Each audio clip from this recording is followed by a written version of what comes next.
Verstappen won in Qatar with a car that looked unstable all weekend. But Ferrari's Mekies discovered something after the race that no one saw coming. It wasn't illegal, but it was so extreme engineers thought the RB21 wouldn't survive the full race distance. Subscribe now, because what Red Bull did with Verstappen's setup could decide the entire 2025 World Championship. Max Verstappen arrived in Qatar under pressure. McLaren had the faster car, Ferrari was showing strong tire longevity, and Red Bull looked off the pace in practice. The RB21 was unstable in slow-speed corners and unpredictable on traction. It was the kind of weekend where most teams would play it safe, consolidate points, avoid errors, and wait for Abu Dhabi. But Red Bull chose the opposite path. And that risk is what changed everything. The race unfolded in Verstappen's favor on paper, but behind the scenes, Ferrari was puzzled. The Red Bull didn't show dominant pace. Verstappen wasn't setting purple sectors. And yet, by lap 50, he was calmly extending his lead. Charles Leclerc and Carlos Sainz were in clean air for much of the race and still couldn't match Max's degradation curve. Something didn't add up. After the race, Laurent Mekies went hunting for answers. What he found left the Ferrari garage stunned. The data review began like any other. Mekies and the engineers looked at Max's throttle traces, brake zones, and tire wear patterns. But one element jumped out instantly: the RB21 had been running with an unusually stiff rear suspension. On a circuit like Lusail, with fast transitions and high-dead corners, that setup should have destroyed the rear tires. Instead, Verstappen had gone longer than most on his first stint and still had enough life to push in the final laps. Ferrari realized they had been outplayed before the race even began. Red Bull had sacrificed comfort for control, locking Verstappen into a configuration that would only work if he drove with surgical precision. No other driver would have tolerated the car at the limit for 57 laps. The RB21 was not made easier to drive. It was made more demanding, and Verstappen responded with flawless inputs and pace management that no one could match. What really caught Mekies off guard wasn't the risk. It was the silence. Verstappen didn't complain once about tire life. He didn't ask for changes. He didn't request delta updates or worry about who was behind. His most dramatic radio call all race? A calm request for Oscar Piastri's sector 2 times. That level of composure in a car this stiff, on a circuit this abrasive, told Ferrari all they needed to know: Verstappen wasn't reacting. He was in complete control. As engineers dove deeper, they realized Verstappen had essentially run a setup that eliminated room for error. No tire margin. No suspension forgiveness. No second chances. It was a setup that could win or destroy a race. And Verstappen made it work as if it were the obvious choice. Mekies admitted privately after the data session, "We wouldn't have tried that configuration. But now I wish we had." Ferrari didn't just miss a strategy, they missed the mindset. And that's why this finding matters. It wasn't about illegal tricks or gray area innovations. It was about Verstappen's ability to take a borderline setup and make it work with discipline, not aggression. Ferrari thought they had played smart.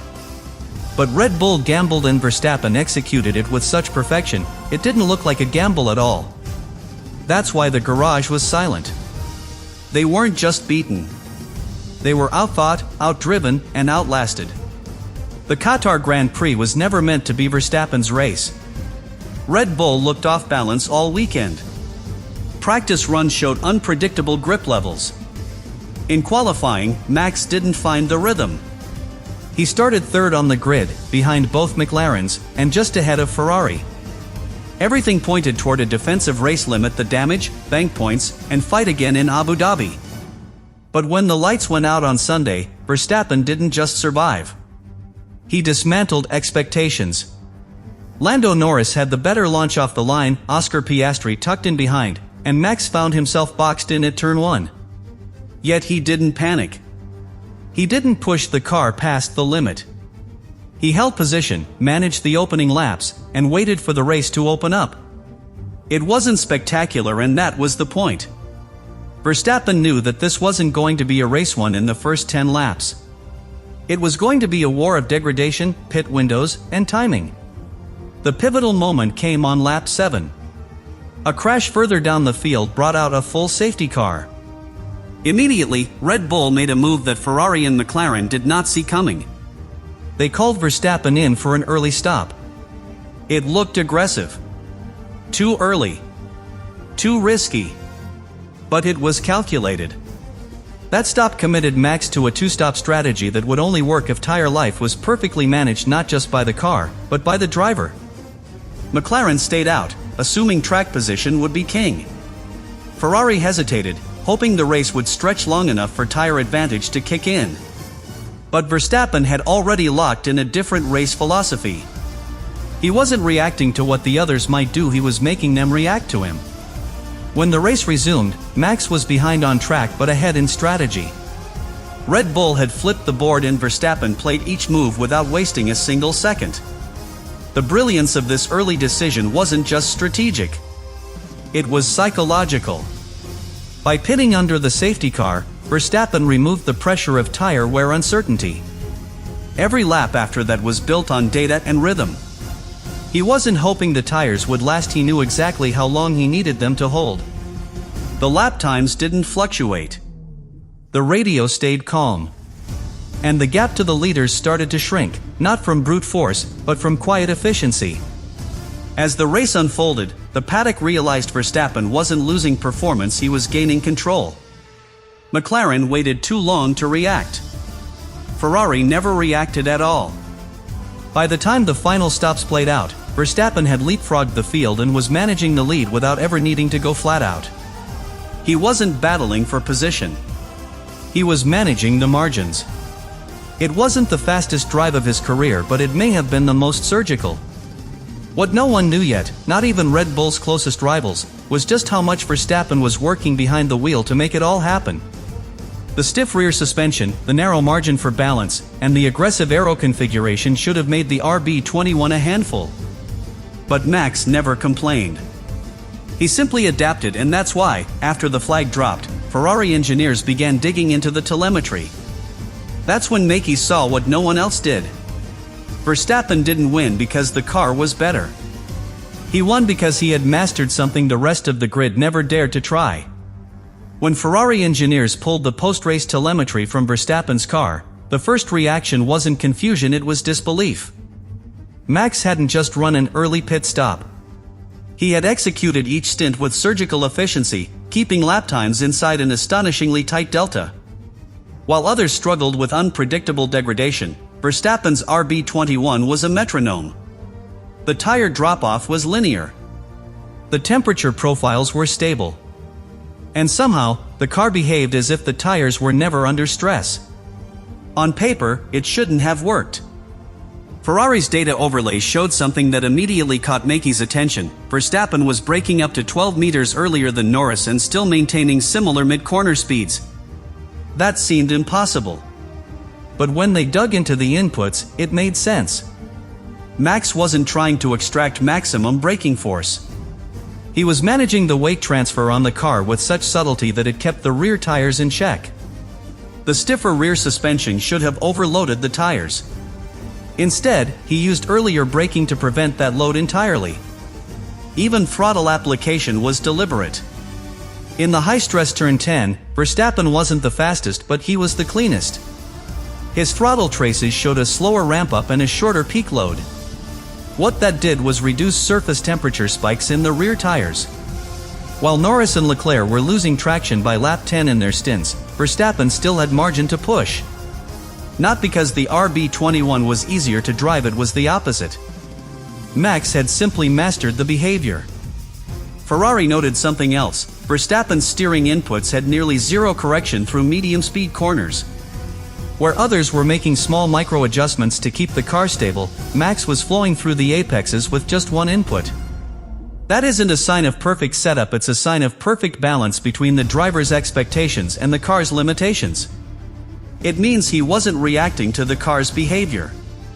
He was predicting it, and preemptively adjusting to it every lap. Then came the tire data. Max was extending his stints further than expected, with tire wear that didn't match the stiffness of his setup. Ferrari initially thought Red Bull had softened the rear just before park firm. But the scrutineering confirmed otherwise. The RB21 was running a stiffer setup than either Ferrari or McLaren. That led Mekies to a conclusion he hadn't considered before: Verstappen wasn't driving around tire wear. He was shaping the race to control it from the very first lap. ERS deployment also played a major role. Where others were burning energy to defend position or attack into DRS zones, Max was using it like a resource manager. In sectors 2 and 3 areas with no real overtaking, he often lifted and coasted slightly, saving battery and avoiding overworking the rear axle. But in key moments, like into turn 1 or onto the main straight, he delivered maximum power with perfect timing. The strategy was invisible from the outside. But Ferrari saw it clearly in the data. In the end, Mekies realized that Verstappen's pace was never about peak performance. It was about consistency over chaos. The RB21 wasn't the fastest car in Qatar, the data proved it. But Verstappen made it the most effective machine on the grid through rhythm, discipline, and an understanding of degradation that Ferrari admitted they underestimated. The shock wasn't that Red Bull took a risk. It was that Verstappen turned that risk into the most stable race of the weekend. Red Bull's decision to radically stiffen the rear end of the RB21 in Qatar raised eyebrows even within their own garage. On a track known for brutal tire degradation and lateral loads, soft setups are the safe choice. But Red Bull threw out convention.